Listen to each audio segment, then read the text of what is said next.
Okay, thank you everybody for coming. This is the third installment of our live stream videos with Peter. And third one's a charm. We didn't have any technical problems getting it started, so we're starting on time today, which is great. We start by introducing ourselves. My name's Don Newman. I teach algebra in Baltimore, Maryland. We have the entire admin team of the Facebook group here as well. We'll introduce ourselves and then we'll introduce Peter and then we'll get started. Abby? All right. Hi, I'm Abby Bates, or Abigail, whatever. And I teach high school in Central California in Stockton, and I'm excited to be here.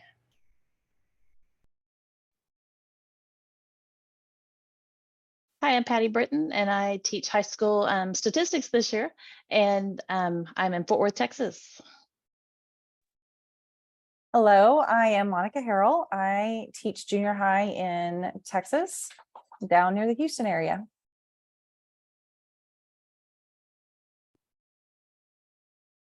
I'm Dana Carey. I'm from Indiana, just transplanted to the Nashville, Tennessee area. And this year I'm teaching 7th grade math. Hi, I'm Jill, and I am teaching in the city of Chicago, 7th grade math. And that leaves Peter, who needs no introduction, but we'll let you introduce yourself anyway. Yeah.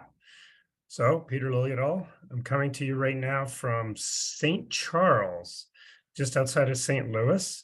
I'm in the middle. I'm actually exactly halfway through a 1-month trip through the US. That has it started me off in California 2 weeks ago. I spent a few days in Kansas, then Texas, then Colorado. Just got in from Idaho. I'm on a 1 week, I'm doing a 4-day road trip across Missouri. So St. Louis tomorrow, then Columbia, then 2 days in Kansas City before popping back into Kansas. Washington State next week is Washington State, Utah, and Wisconsin before I head home. And I have a few days reprieve before heading to Australia for 3 weeks to do some work there. So we're grateful that Peter somehow found a way to cram into his ridiculously busy schedule. We just heard another hour of his time to spend with us tonight. So that's great. Thank you again, Peter, for doing that. I think that just shows how the growth of building thinking classrooms, right? It's growing, it's everywhere, and we see it in the Facebook group. The number of people that are joining is just tremendous. So great to have you here, and we're excited to get started. We are going to ask Peter several questions based on the poll that we posted in the group, the questions that were kind of the most popular, and we'll go from there. So I'll ask him the first question, which is about the new note system that you've come up with recently. You've recently described the new system for making notes, and could you describe what brought about that change? And do you think it's important for teachers who have used either what was in the book or what you described last summer? Do you think it's important for those teachers that are doing that, have done that, to make a change to the new note system? Okay, great question. Okay, so let's start with why it came about. One of the things that happened when I was doing the original research was I would often start with sort of baseline, like what's currently happening? What is the status quo of what happens in education? And notes is one of those. Notes and homework were really pillars of math teaching. And so spending a lot of time watching what actually goes on in those moments and the degree to which that is a useful use of time. I.e., is it benefiting students? Are they referring back to it, and so on and so forth? Notes was not good in that sort of status quo. We had, the dominant note structures were either fill in the blank or sort of I write, you write type structures, where the teacher writes and the students write, also known as the slowest photocopier on the planet.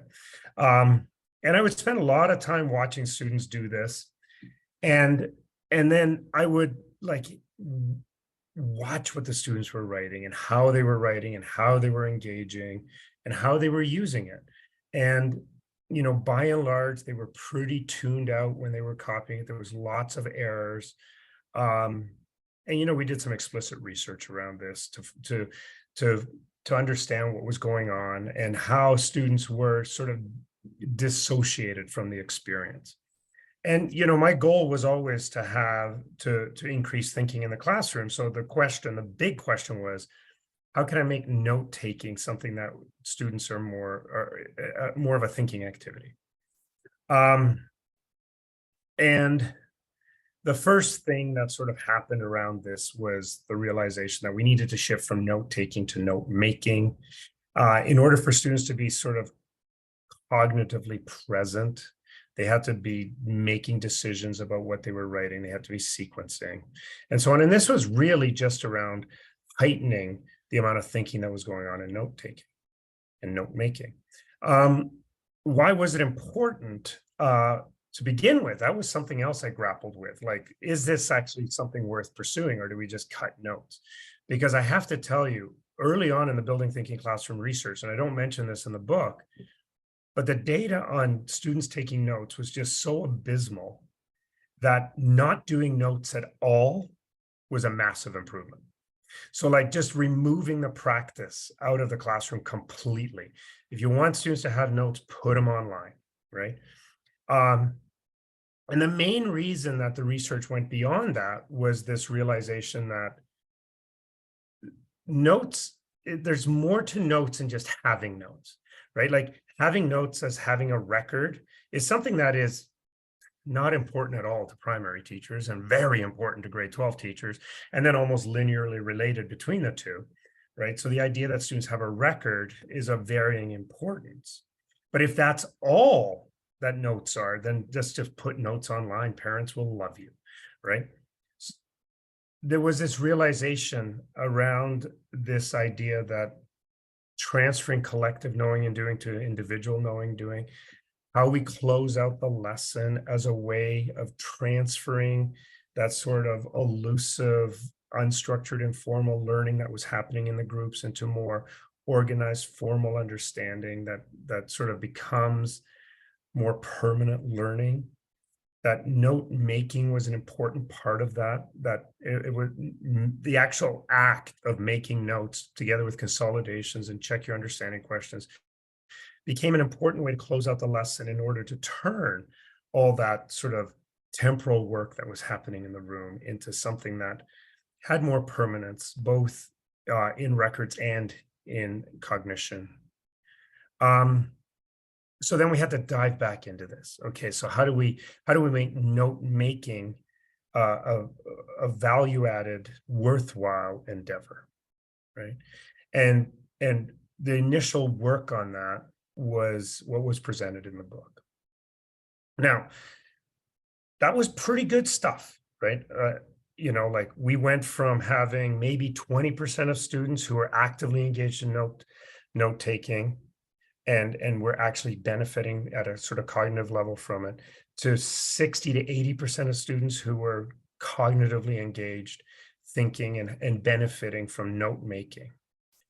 But there was still 20 to 40% of students who would just opt out, right? Now, from a data perspective, we were way ahead at this point, right? Like having 60% of your students write notes, make notes in a meaningful way was a huge improvement on what we were seeing in the baseline data.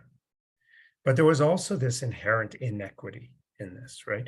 Now, one of the things that I've come to really realize is that students are going to make bad choices, right? Like students make bad choices. We create opportunities for them to learn, to turn their collective knowing and doing into individual knowing and doing, to make their learning more permanent, to organize their thoughts through things like note making. And then 20 to 40% opt not to take that opportunity. Well, one of the things that we've learned is that students making bad choices doesn't absolve us of the responsibility to continue to try to do better, right? Kids are going to make bad choices that are against their best interest. That's why we have adults in the world, right? Otherwise, it would just be Children of the Corn or Lord of the Flies, right? Like we need to have, like the adults in the world are there to help protect the students against their own bad choices. So the work continued. The work continued on how can we get more students involved and more cognitively involved. And last summer, we talked about this sort of 5-phase structure that we were working on that was to help sort of ladder students into more and more cognitively demanding and rewarding ways of note making. But again, it was this students opting out.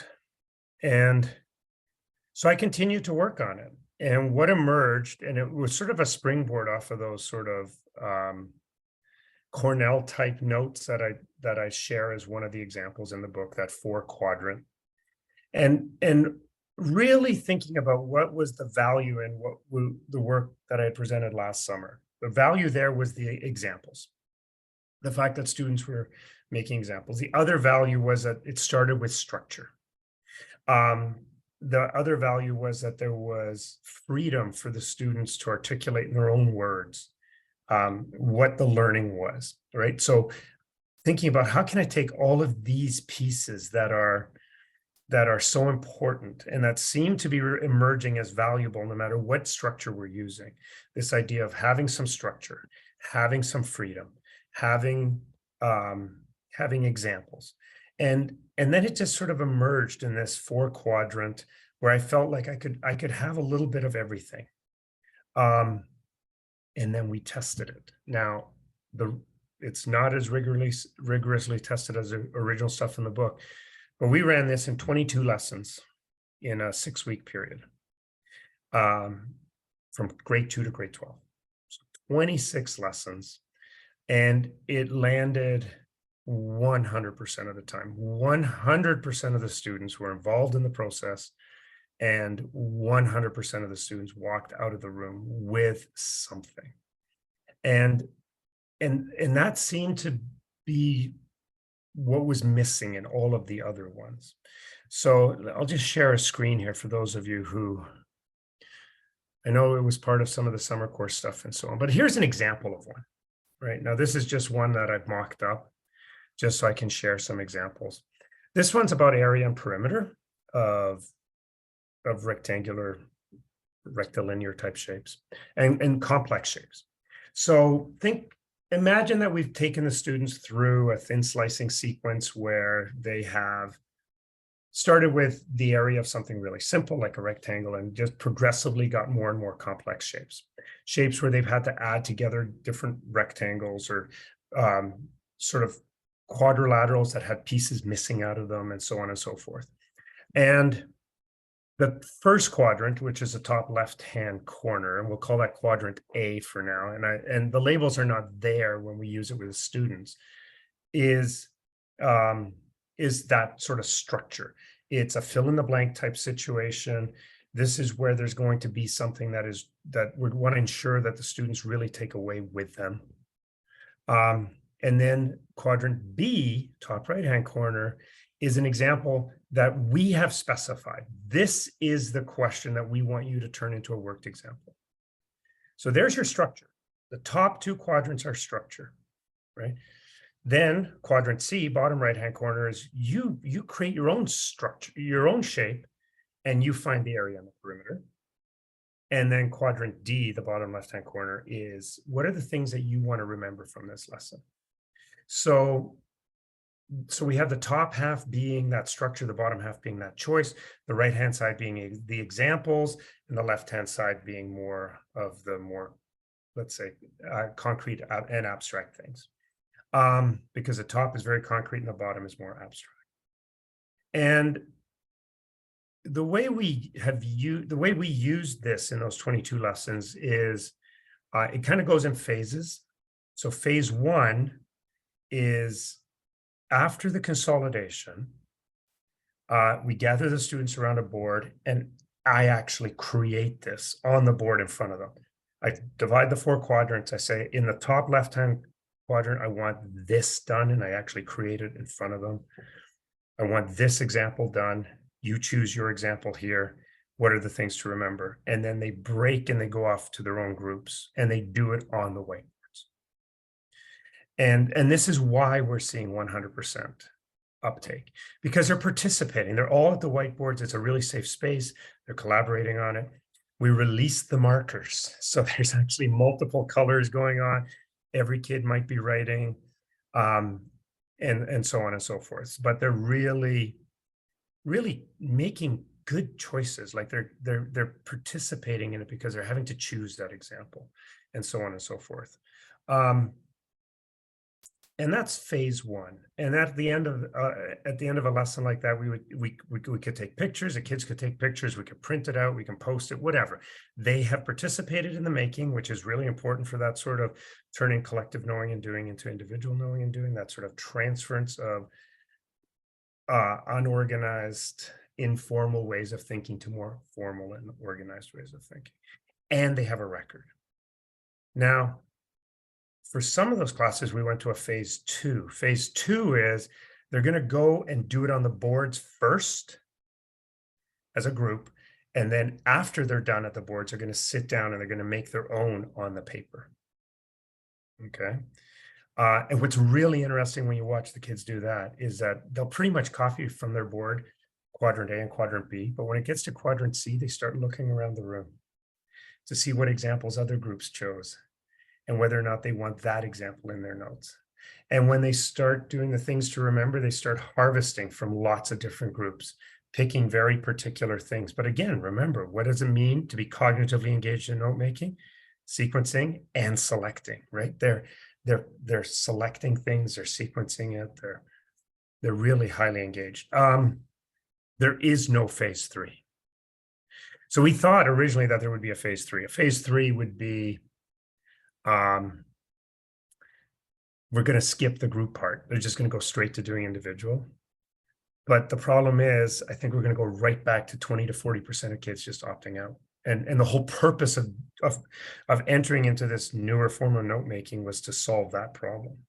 Now, if you're teaching pre-calculus 12 or calculus 12, maybe you need to get to phase three, right? But I think for everybody else, I think the act of participating and having is more important than that. Now, that's me personally doing it in 22 lessons, grade 2 to grade 12. On top of that, there's been lots of teachers who have been experimenting with this just because I've been letting it leak out everywhere I can.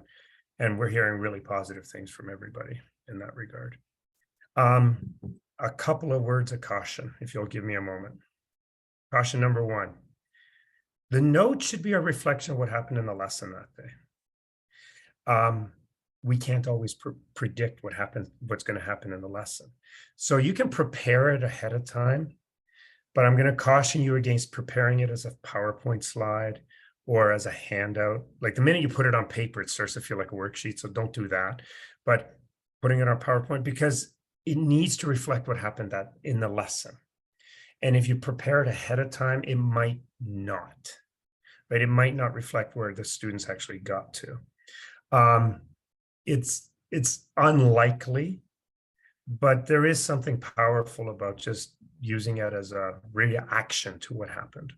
It literally takes a minute to create it in front of the kids and then send them off. The other word of caution is this. There's a really powerful temptation to use what they choose as their second example as a form of formative assessment.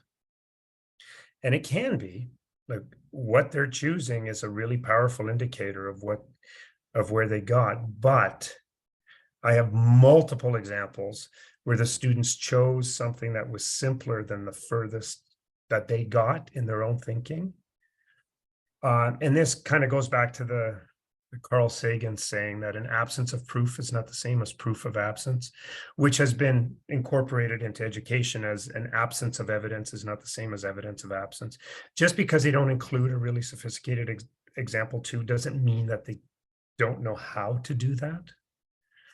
So you can take it as evidence of, but don't take it as evidence of not, if that makes sense. Yeah, anyway, I think that answers your question, but there was a second part to the question, which was, I can't remember now. It was, so people that have done BTC in years prior you know, do we transition from the previous phase to this new phase?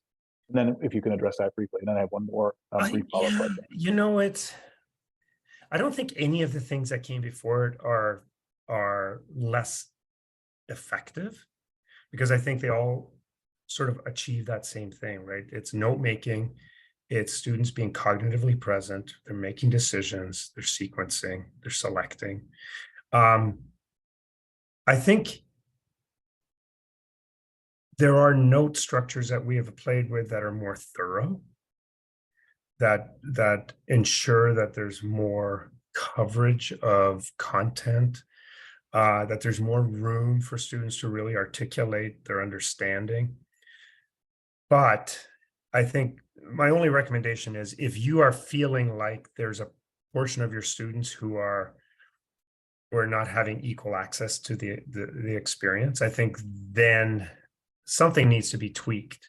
And it could be this, it could be something else, but it really was a reaction to that idea that students make bad choices, and it doesn't absolve us of the responsibility of continuing to find ways to help them make better choices. Yeah. And then one more follow-up, and thanks for that. If I understand it right, they're going to have, the students are going to be making notes sort of together in a group at the whiteboard, and then they're going to sit down and write those on the paper so they have them to leave the class with, right? No, like very young, like if you're teaching grade 3, I would never go to. Okay.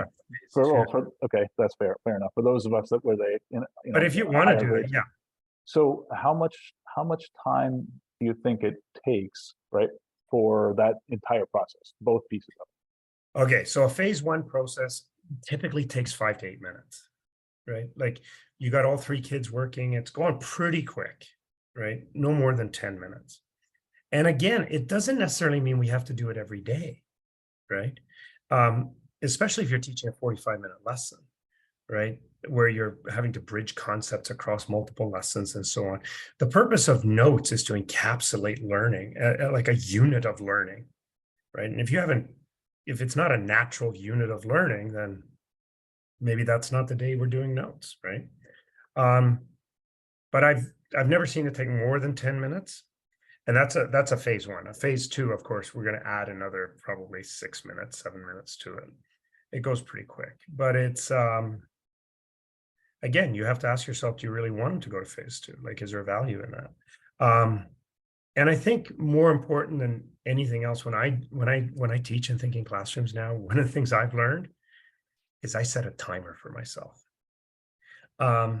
Because when the kids are in flow, I'm in flow, and then time goes, and then all of a sudden the bell's ringing, and I'm like, darn. And that's not to say that so I set a timer that goes off 15 minutes before the end of the lesson, for myself. And only because I want to have a say in the decision of whether or not we're going to transition to any of the closing activities like consolidation, meaningful notes, or check your understanding questions. Maybe the answer is no, we're not. We're going to keep going the way we're going, but I want to have a chance to be part of that decision and not just let the clock decide it. Yeah. But it's one of the things I can say is it's faster and more efficient and more effective in terms of everyone is participating than any of the structures we've used before. All right, great, thanks. The timer thing. That was one of the first lessons I was doing. This was we gotta watch that time. Like it's like, and if the school has no bells, I'm asking the teacher and going like, how much time do we have left? And they're like, -2 minutes. I'm like, where did that time go? Yeah. All right, Jill, I think has the next question. Yeah, the next question has to do with how we deliver the thin sliced problems to students. And we wanted to know if you could elaborate on your banner system. Also, there's a lot of conversation from teachers in the group as to whether or not we number problems, what happens if students skip a problem. And then finally, most interesting to me is, how do you manage thin slicing for problems that require a figure or a diagram? Because I've seen you with the expressions or equations, but what about if it requires figures? All right. So first of all, I'm just going to elaborate a little bit here on, I should have had this ready to go. So I just turned over the first draft of the next book to my editor last week. So it's the math task for the thinking classrooms, K to 5. That illustration I showed of the note structure is going to be included. Oh, well, a cleaner version will be included in there. FYI, if you're a primary teacher and you want to have students do meaningful notes as well, it's just the top 2. It's just the top 2 quadrants for a primary. But in the new book, I'm going to be elaborating a fair bit on flow and thin slicing, and leaning into variation theory more. And I know this all sounds very sophisticated, but it's not. I'm not really saying anything that I didn't say in the main book. I'm just elaborating on it. And one of the big elaborations is, let me just see here, is the way flow actually isn't this, the thin slicing isn't this perfectly stepped staircase, that problems kind of come in types, right? So for example, if we're adding 2-digit numbers, there's no regrouping. Then type 2 would be there's regrouping on the ones, and type 3 would be there'd be regrouping on the 10s, right? If we're factoring quadratics, everything's positive for type 1. For type 2, the third coefficient is negative. Type 3, we got a leading coefficient greater than 1, right? Like every time we're thin slicing, our problems sort of naturally break into types. And within a type, the problems can get harder just by the nature of the numbers. And that's those little steps. But when we move between types, there's often a sort of what I call a cognitive jump, right? Like all of a sudden the problem just got a little bit harder in a way that hasn't been reflected previously, because we're actually making a shift in some fundamental mathematical structure. Right. Okay. So if you can hold that image in your mind, that it still looks like that little staircase, except that some of the steps are a little bigger than others. Right. So holding that image in mind, now let me answer your question around how do we transmit tasks? So I think, I can't remember if I shared this last summer or not, but one of the things that we have found works really, really well with certain tasks, and I'm not going to say all tasks, but certain tasks, is to use something we call the banner. So the banner is a way of crowdsourcing the distribution of the task. And I actually do talk about this in the main book, where I say, students should be looking around to steal the next question. The banner just makes that easier. So the way the banner works is the banner is the top 6 inches of the board. And Jill, you got to experience this in Chicago with me. It's the top 6 inches of the board.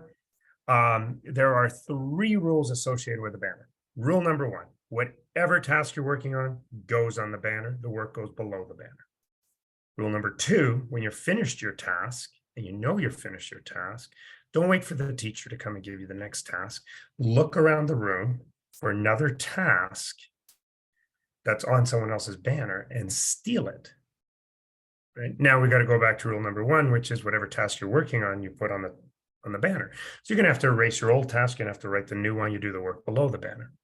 Rule number 3, never make up your own task and put it on the banner. You can make up your own task if you want, just don't put it on the banner, because it's going to screw up my thin slicing, right? So what's happening now here is that I don't have to frantically run around and give the next task to every group. I just have to give it to one group. One group is done, I give them the next task. Everyone else will get it.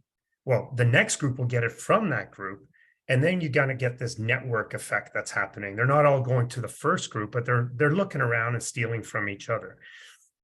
It gets a little frantic when someone makes a transcription error and puts a 3 instead of an 8 or something, but you can catch it, right? Like, because you're way less busy trying to give tasks out now. You can spend more time focusing on providing hints, especially around those moments when we move from a type 1 to a type 2 problem, right? Like that's where you're going to have to be more active on the hints.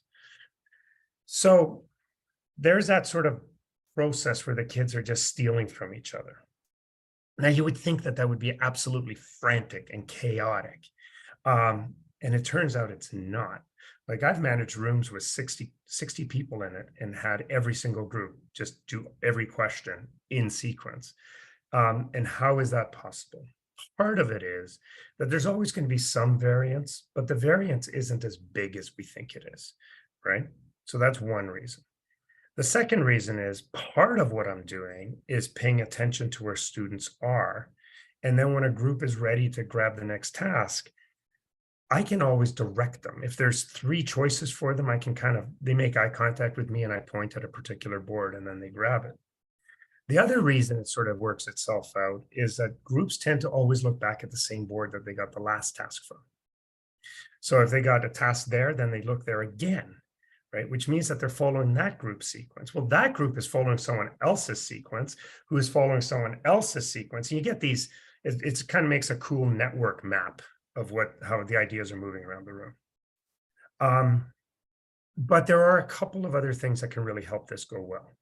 One of which is, if you have a group that is really storming ahead, when you give them the next task, you just tell them not to put it on the banner. Right? So they can work on it. They're just not putting it on the banner, because what we have found is there should only be 3 choices out there at any one time. Right? So if a group is way ahead, like what's happening is you're increasing the number of choices and increasing the likelihood that a group is going to go from question number 4 to question number 9. Right? Whereas if we keep the range of choices smaller, it's not such a big deal. And now come back to that image that I showed you a minute ago. If they get it slightly out of order inside of the small steps, it's not the end of the world. Right? What's the problem is if they go from the very bottom of a type 1 all the way up to a type 2. That's too big of an increase in challenge, right? So the other thing, like I said, we do is we pay attention to the groups that are sort of following behind and make sure that they're not stealing the wrong task. So by and large, it takes care of itself. The teacher helps a lot with a few little things, a few little tricks. And I know that part of your question was, well, why don't we just number them? Well, one of the reasons we don't number them is exactly the same reason why we don't give them all the tasks all at once, right? Because the research shows that if we want our students to be present, we got to stop reminding them of the future, right? So when a group finishes a task and they look around for a new one, they're not futurizing. They're not saying, oh, there's at least 12 more. They're just grabbing the next one. They're in the moment. They're present. They don't feel rushed. They don't have a negative consequence of having finished question 3 and looking up and seeing nothing but 7s and 8s, right? There isn't that stigma associated that even if there's a group that's falling way behind and they're actually behind where the questions are, like I'm right there when they get to the next one. I'm telling them what the next one is, right? And I'm supporting them and I'm giving them hints and moving them along. So not numbering is really important for social emotional reasons. It's also really important for not getting them like into that racy mode where they're racing each other. It keeps them present. Right? Because like getting back to the racing, the minute they start racing, empathy is out the window, right? The minute they start racing against another group, they don't care about their partners anymore, right? So we got to keep the racingness out of it. We got to keep them present. And that means I'm going to have to work a little bit, but the crowdsourcing is helping so much anyway that I've saved a ton of energy and now I got to put a little bit more back in. But it only works for tasks in situations where the tasks are thin sliced, right? And they work visually in that sort of, it's like solving a 2-step equation, right? X divided by 3.5 plus 4.2 equals 17.8. Like that one works, right? It doesn't work when it's a word problem. It doesn't work when it's a figure like geometry. And it doesn't work with really like the rich tasks that some of us are using, because that's what our curriculum provides us. And you know, like thin slicing is not everything. There's really rich tasks to engage with as well, right? Now, the example I showed you with the quadrilaterals, and the combinations of rectangles and so on. It potentially could work for that. But that one I would still use figures, like actual pieces of paper. So when we get into those situations where we need a figure or it's a word problem, we do put them on pieces of paper and we just distribute them, right? Again, we don't number them. If you really, really want to track where everything is, color code them, right? Color code them, and you are the only one who knows the sequence of the colors, right? Maybe you use a rainbow, red, orange, yellow, green, blue, indigo, violet, right? Like whatever, so that you're paying attention to the order of colors. But they shouldn't be feeling like I'm on question 5 and they're on question 8 and so on and so forth. And I think I've mentioned this before. I certainly mentioned it in the book. When you're going to go to paper, small font, no white space. And why is that? Because when you give them an 8.5 by 11 figure, they hold it up and they start writing on the paper, and they behave differently when they write on the paper. Whereas when you give it in the size of a Post-it note, the first thing they do is recreate the image, label it, and get to work on it. Does that answer all your questions, Jill? Yeah. The banner, for those of you who haven't tried it, is so much fun. Like, I don't know if there's anyone in the group who has tried it, but it's just like I've had experiences like Jill, when I was doing it with a workshop with the teachers with you, like that was a big room, right? And I would give a task at one end of the room and I would walk like fast to the other end of the room, and there was already 3 groups who had that up on their board and they were doing it, right? Like, it's unbelievable how fast a task can rip around the room, and I don't feel like I have to be chasing it, right? Yeah, there were at least 20 groups of 3, at least, minimum. Yeah.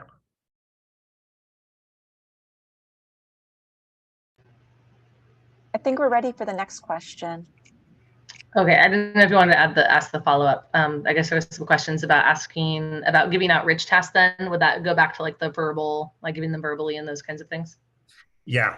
Well, and it's like, there's no set formula here, right? Like, so let's say the original rich task is wordy, it has an image, it has, like, maybe I give that on a piece of paper.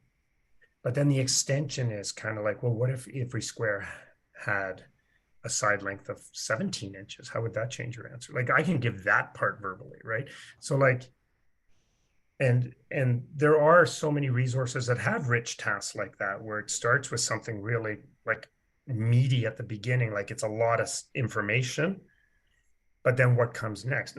It doesn't even have to be a super rich task. Like, think about data processing, right? Like, here's a table of values. I'm going to give you the table of values, right? And then the first thing you're going to do is plot it. Well, the next thing you're going to do is I want you to draw the line of best fit and calculate the slope. Well, I can say that verbally, right? Like, so there isn't any one formula this way, but rich tasks, a lot of them are verbal. And it depends on what you're working on. Like, maybe you're getting close to that standardized assessment. You need to boost up their decoding of word problems. So you're going to be leaning into the paper more, and so on and so forth. Thank you. I think that covered everything. So next, we did notes and then some thin slicing stuff. And next we kind of wanted to shift into consolidation. I heard you say when I saw you speak at a conference that consolidation is the hardest practice. And so I know a lot of teachers are really working on that, and people that are new, maybe they don't realize yet that it's the most difficult, because it doesn't seem like that at first. I thought I was going to be really good at it, and oh man, it was rough the first few times. So we would love to just hear, like, what are your more recent thoughts on consolidation? Anything new that you might want to, or tips that you have for teachers as they work on consolidation? Yeah. Okay. So again, consolidation is not, it's not a one-stop shop, right? So the first thing about, like, before we even talk about that, let's talk about what is the purpose of consolidation. So, I've sat in a lot of lessons, not thinking classroom lessons, but other lessons where consolidation just feels like I'm just going to put a bow on the lesson. Like it's just like, this is just how I close off the lesson. Like, it doesn't seem to serve a purpose. and slightly better is I'm going to remind you what we learned today. But the purpose of a consolidation, like just think about that word, consolidate, right? Consolidate, to turn something into solid, right? Like you have this thing that is amorphous, it's floating around.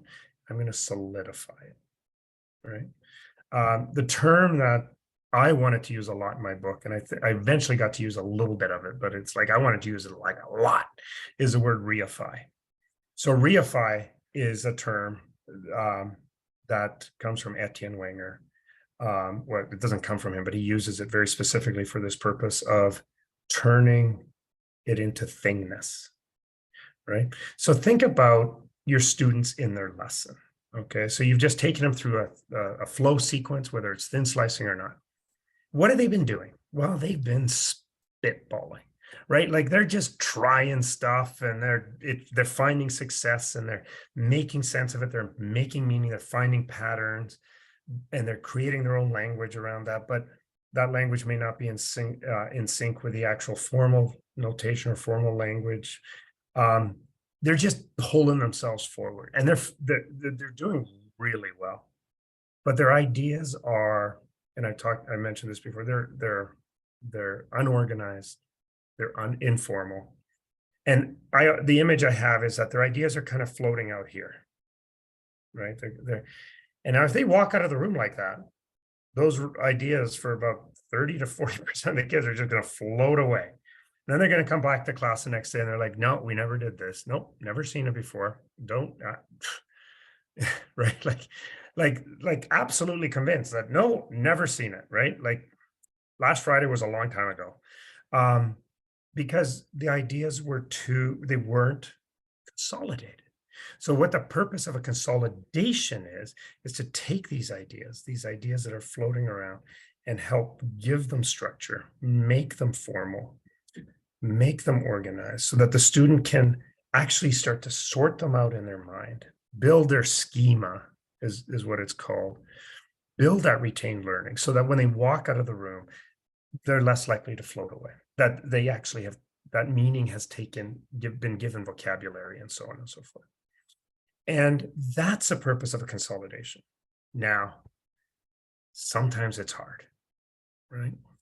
When we're trying to consolidate a rich task where I've given this task and, I got 8 groups in my room and they went like this, right? Like these, what I call now referred to as divergent tasks that everyone comes up with very different ways of thinking about it. And I want to value all of those, and all of them are valid. A consolidation is a guided gallery walk, right? Where we're looking at this solution and this solution and this solution. And to prepare for that, I got to select sequence and seed ideas, and I have to kind of go on this walk. And I describe it in great detail in the main book. Maybe not great detail, but detail. But that's how we consolidate a divergent task. How do we consolidate a convergent task? So a convergent task is which is often what thin slicing tasks are, which is where, I ask them to do something and everybody does the same thing, right? Like there aren't 15 different ways to think about this. There's maybe 2, right? And so there isn't a lot to sort of gallery walk. And the other thing about convergent tasks is that what the students write, these things move fast. So what they're writing and what they're representing on the boards often is not a reflection of their thinking, right? The thinking is moving very fast, and often what they're producing on the boards is very much more answerish, right? So it's like they're just ripping through this stuff. They're using the banner and they're stealing. And then I'm trying to do a gallery walk and there's only one idea and everybody has the idea. And there isn't really anything to talk about. Except there isn't just one idea. There's 3 ideas because there's 3 types of questions. Or maybe there's more, but there's the ideas vary depending on the questions. So our inability to gallery walk those situations kind of dove us back into, well, what can consolidation look like in this situation? Because just because everybody has these convergent ideas and just because everyone has the same idea doesn't mean those ideas are consolidated. They've just converged, right? So what does consolidation look like in this setting? And the new work on this is kind of interesting because all like this consolidation, this is like easy as pie and it goes fast, is I'll write up 3 questions. So while they're working at the whiteboard, I'll write up 3 questions. I'll write up a type 1, a type 2, and a type 3, but I'll put them out of order. And the consolidation is this. I call everyone to the board. I call everyone over and I say, okay, I've put up 3 questions from today's experience, but I may have put them in the wrong order. Turn and talk to everybody around you, to the people around you. What order should they be in and why? What this activity is, I call it a noticing and naming variation. So they're going to turn and talk, and then I'm going to call everyone together and say, okay, so what's the right order? And they're going to go, well, the second one's first, and then the first one, and the third one. Okay, right? Why? And they're going to be able to tell me, well, the first one, everything's positive, or the first one, there was no regrouping, right? Well, what's the second one? The first one's the second one. Okay, so the one up the top, okay, what's wrong? Why is that 1 second? So, well, there we're regrouping on the ones. Okay, and the last one, well, we're regrouping on the tens. So what's happening is that when they've been experiencing the thin slicing sequence, they may not have noticed those breaks when we went from a type 1 to a type 2. Those bigger cognitive jumps. They may not have noticed it, or they may have noticed that it got harder, but they didn't actually name it, right? So what this consolidation is about is noticing and naming the variation. We're consolidating, right? And then it's like, okay, well, now let's do the first one together. The first one, the one that you say is first, let's do it together. What is something I can do right away? So if I'm consolidating factoring quadratics, it's like, oh, I go, I don't want to think too much. Is there something I can do right away? And they're like, well, you can put the brackets. Awesome. Can I do that on all of them? And they're like, yeah. So, okay. Is there anything else I can do without thinking too much? Put the X's. Awesome. Can I do that on the next one too? And they're like, yeah. How about the next one? Well, not quite. You can put an X, but the other one has to be a 3X, right? So it's like, okay, is there anything, let's go back to the first one. Is there anything I can do next? Oh yeah, they're both positive. You can put the positive signs. Okay, can I do that on the next one? No, why not? So by doing this, I'm not solving all of one question. I'm solving parts of every question. And I'm guiding it, but they're telling me, I'm acting as a scribe. And in doing that, I'm highlighting what's constant and what's changing. Right. And this is a consolidation of this task. The whole activity takes less than 5 minutes. And it's very quick. It's very efficient. It's very effective at creating that noticing and naming variation. And it sort of answered that question of how do we consolidate in situations where everyone converged, but there was still variance to talk about. Does that kind of answer your question, Abigail? Yeah, that was great. I know you mentioned it in the Think Thunk podcast. So it was nice to hear it again and in a little more detail. So thanks so much. Yeah, my pleasure. I think Patty is up. I am. In the past podcast, speaking of podcasts, you mentioned that there were 3 kinds of evidence. Can you speak more to that? Oh, yeah. Okay. Okay, so I got to give credit where credit's due. So this is an idea that comes from John Mason, and it actually pertains to proof. Like when we used to teach proof in school, we don't do much of that where I'm from anymore. And I see less and less of it everywhere, but there was a time where we were really obsessing about proof. And there was a particular type of proof that we were all obsessing about. And John Mason kind of backed off and he said, look, like one of the problems with proof is that we have this sort of mathematical standard of proof, but proof serves a purpose. And there are 3 types of proofs, right? Proofs that convince the student. So what convinces a student that something is true? Well, the research showed that they pick 3 numbers at random and plug them in. If they all work, this thing is true forever. It's always going to be true, right? So that's sort of enough to convince a student. What convinces your friend is you may have to do something a little bit more rigorous than that, but you're working with a friendly collaborator who isn't going to necessarily push you to the test. And then, so there's a proof that convinces yourself, a proof that convinces your friend, and then a proof that convinces your enemy. And the proof that convinces your enemy is the one that is bulletproof, right? Like it's bomb proof. It starts with your let statements. It has an argument for every move you make.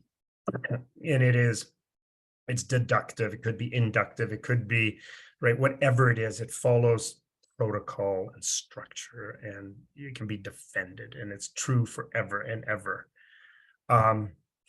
And that's sort of the threshold that we were always pushing towards in teaching math. Well, I started to think about these things in terms of what is evidence for teachers. So there's the evidence that convinces yourself, the evidence that convinces your friend, and the evidence that convinces your enemy. So what is the evidence that convinces you as a teacher? Well, the first thing to say about that is evidence is always subjective, right? What convinces Abigail may be different than what convinces Monica. But what convinces you is still different than what would convince your friend. So for example, you read this crazy book, it's got an orange cover, and it says that getting kids to work at vertical whiteboards produces more thinking and more engagement. And you're like, okay, well, I'm going to try that. So you go out and you get a bunch of shower boards, you put them up, you run it. 15 minutes into it, you're going, holy crow, this is working. This is amazing, right? It is working. The kids are more engaged than they're thinking. I'm convinced. You have convinced yourself through your own visceral experience. That visceral experience is often unnamed. You're just kind of standing in the room going, this feels different than it normally feels, right? That's evidence that convinces you. So you run next door to Patty and you go, Patty, you got to listen, you got to try this vertical whiteboard stuff. It works. Like my kids, I've never seen them behave like that. And Patty goes, okay, well, what is it you're seeing? Like what's different? So then for the first time you're going, well, I got to tell you, there's no off-taskness. There's no behavior issues. I've noticed since I've been doing this, kids are coming to class more. They're smiling. I had a parent-teacher interview last night, and like 3 parents said to me, like, I don't know what you're doing in math, but my kid loves coming to math. Like, so you start naming these things, right? And then Patty goes, oh, that sounds amazing. I should try it, right? So you can see that what you've done is you've gone from this visceral experience to actually naming things, right? So then Patty, who's overly ambitious, goes down to the principal's office and says, you know what? We got to get everyone on board this. Like scrap everything we're doing. We're going to get the whole math department doing this. And the principal, and like, never mind the math department, we're like the whole school. And the principal goes, well, you know, that's a lot of money to install all those whiteboards. And like, you're going to have to convince me that this actually makes a difference, right? And so Patty goes, okay, well, what do you need? Like, I'm there, I'll do it. And depending on who the principal is, whatever it is that takes convincing, like maybe the principal says, you know what? If the entire math department comes to me and says they want to do this, that's good enough for me, right? Because we've never had the math department do that. But maybe the principal's a little more hardcore. He says, I want to see a 4% improvement on standardized assessment, then we'll talk, right?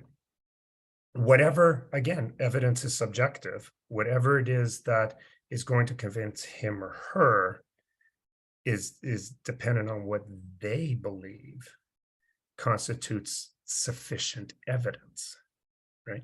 Now, policymakers, the higher up the chain you go, policymakers tend to want to see more and more quantitative data, right? Up until this point, we've been talking about qualitative experiences and so on.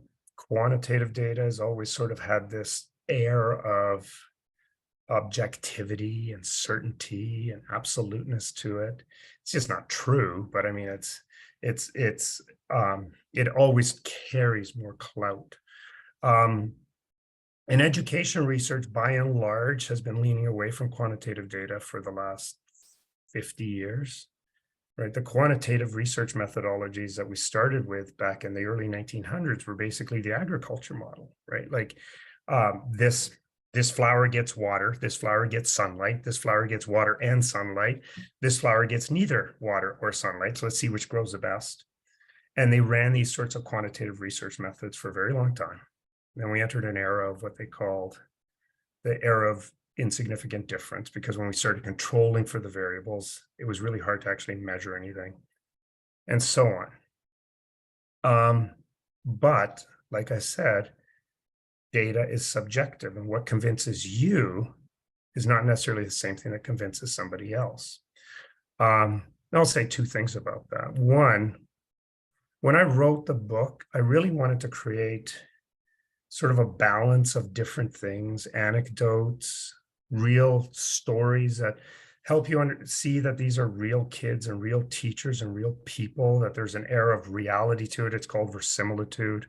Some data that accumulates to be able to say that this makes a difference. Remember, I was only trying to increase thinking, right? I wasn't talking about standardized assessments and so on. But I always felt that the most important data is the data that happens in your classroom. My goal with the book was to try to give you enough anecdote, enough story, and enough data that you would try it on your own. And then you would have that first person experience with the data, right? The second thing I'll say about data that convinces your enemy, so to speak, is that I've spent the last 25 years doing research on beliefs, teacher beliefs. It's one of my research areas. And, we'd like to say in research that seeing is believing. If I see the evidence, I will believe. But what turns out to be much more true is that believing is seeing. That if I believe something, then I will see that in the evidence. But if I don't believe in something, it doesn't matter what the evidence is. I will still not believe in it. So, and that doesn't make people villains. It just is our nature, right? Just because evidence abounds doesn't mean we have to abandon our own first person perceptions and beliefs and opinions, right? We should be open-minded, but we should also accept the fact that we have ideas and we have beliefs. Yeah. Does that answer your question, Patty? Absolutely. Yeah. Thank you. I will say one other thing that's interesting about evidence and data, that because I see this get discussed all over the place, is one of the big differences between quantitative research methods and qualitative is that in quantitative research methods, it's a job of the researcher to generalize the results. In qualitative, it's a job of the reader to generalize the results. So you get to read the data, you get to look at the data, you get to look at the context in which the data was gathered, and then you get to say, you know what, I think that context is relevant to me. I think that this data speaks to my context, right? So if the data was gathered in a laboratory, you might sit there and go, yeah, but that doesn't fit my grade 7 math class. That's 27 boys and 3 girls, and on a Friday morning is like feeding time at the monkey cage, right? Like you get to decide whether the data, the context in which the data was created, fits your context. Anyway, I talked too much about that. It's a research right? Absolutely. And we all love data, right? Sure. All right. Thank you. Well, Peter, Monica? as we wrap up, is there anything else you would like to add that we haven't talked about? Yes. So speaking of data, not data. No, I'm not interested in the data so much, in stories. So much of what I do when I'm working with teachers is I feel like Johnny Appleseed is I collect stories from teachers in one context and then I share them with others in other contexts. And in that process, I get to move ideas around. But I spend so much time sharing stories, I don't get enough time to hear stories. And one of the things that I've really like to do, and I've kind of created an opportunity to do that, is I want to hear your stories. So if you're listening to this podcast, I want to hear your story, right? I want to hear how it went for you last year, right? Like if you started mid-year, I still want to hear that story. I want to hear how it went for you. What did it do for you? What did it do for your students? Good, bad, or indifferent. I want to hear your stories. What are your stories and your experiences with building thinking classrooms? And I have created a Google form that you can go in and enter those stories in. There's a QR code for that should be appearing on the screen any moment. There it is. Tell me your story. And it's been posted on the Facebook group in the past, but if you had your experiences, I want to hear your story. I want to hear how it went. What did your students get out of it? What did you get out of it? And so on and so forth. Because like everywhere I go, people are stopping me when I'm at a conference and they're telling me these unbelievable stories. I was talking to a teacher the other day who said he started teaching his grade 8s at the beginning of last school year. They used the iReady assessment. From grade 7, they had tested at 60. The lowest performing or lowest scoring students in grade 8 in the district. So they had gotten 60% of a year's worth of learning the year before. By the end of grade 8 on the iReady, they tested at 340, which was the highest performing in the district. Like these are the stories I want to hear. And it doesn't have to be about performance. It could just be about feel good, affect, how they respond, how you responded, how it revitalized you, or how it was difficult. I just want to hear it.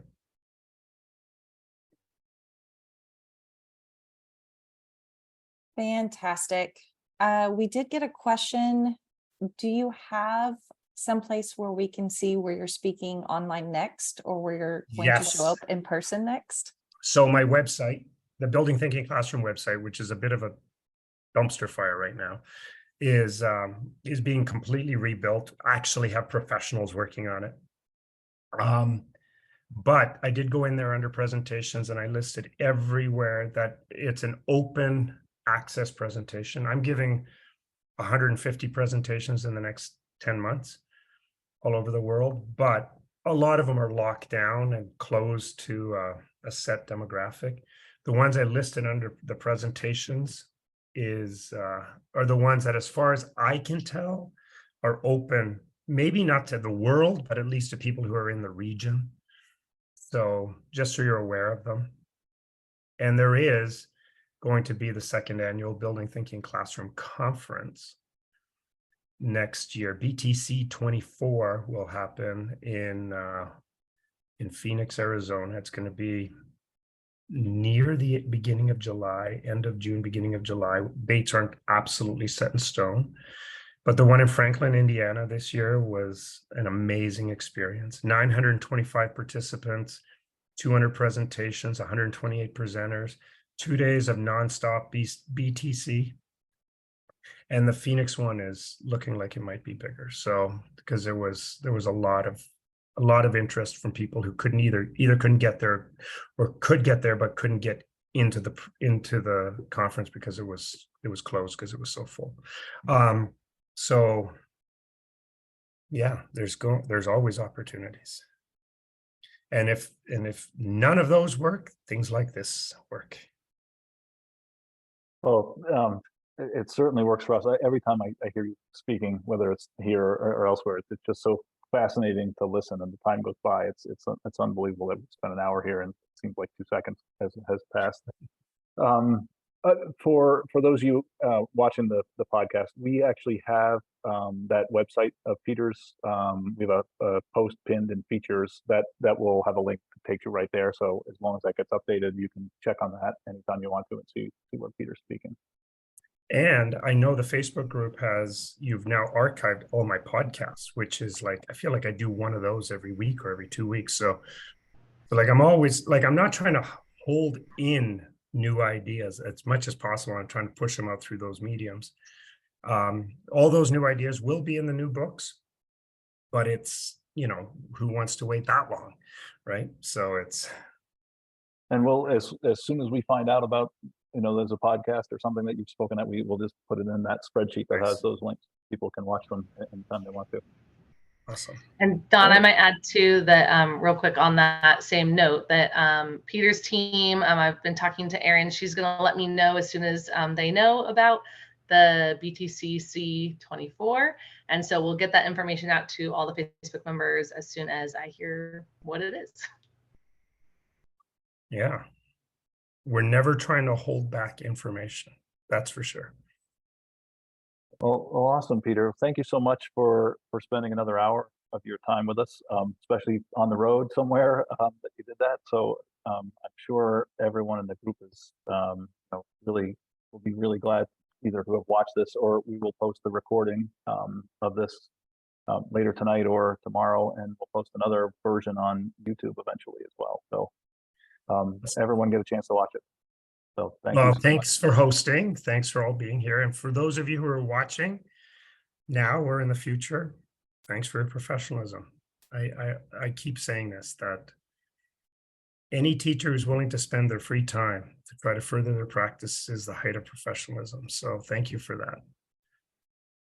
All right. Well, thank you, Peter. Thank you for everything. And thanks everybody else. And we'll see you next time.